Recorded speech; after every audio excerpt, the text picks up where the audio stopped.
Okay, so I've sewn all around, left an opening. I'm going to cut off my zipper and a bit of extra fabric bulk there. Can do the same on this side. And then take the bottom and fold it the opposite way. I'm going to stitch across there. And then on the fabric side, you're going to open it and do the same. Now on this side, we need to put the D-ring in.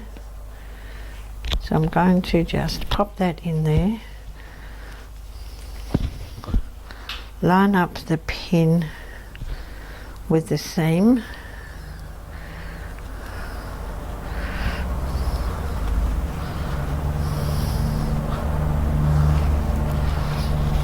And sew across there as well, okay? And you can turn the seam allowance, turn one way and one the other way, okay? So I'm just going to stitch across there, and then we're ready to turn it round the right way. So I'll stitch that one and I'll be back. Okay, so here it is. Now, if you did put a D-ring in there, when you get your finger in there to pull it through, if you hook onto the D-ring when you pull, it's much easier to pull through. So then it's just a matter of closing the hole in the lining, and I've just put this back under the machine and top stitch down there, and then just use your pokey thingy, whatever you have. Sometimes the stylus on the machine is good.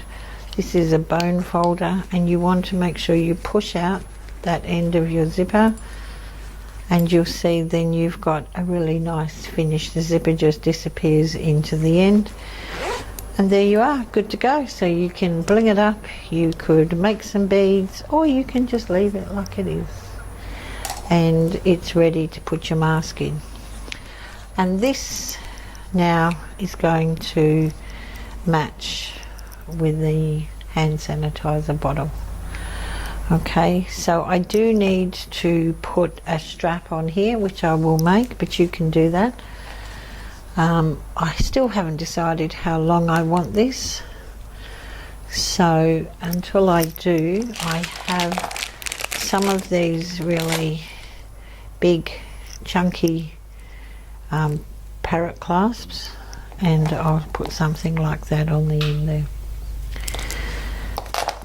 So you've got the one we've just done, you've got the one for the boys where you can just do it in felt.